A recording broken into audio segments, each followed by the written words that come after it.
Everything is just so nice about it. It's very smooth. The hydraulics are very smooth, very good on the fuel consumption. There's no tier 4 problems with the regeneration system. So it's just a good machine.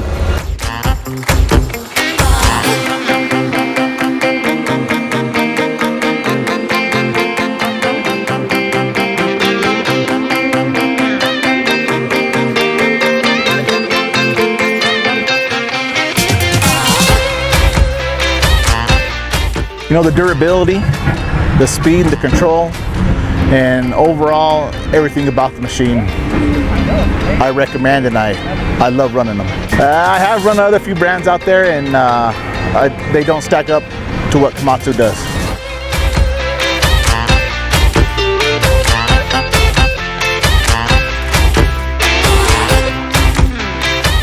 We've always owned Komatsu equipment. We've always ran Komatsu equipment. Compared to anything else, I don't think anything else can hold a candle to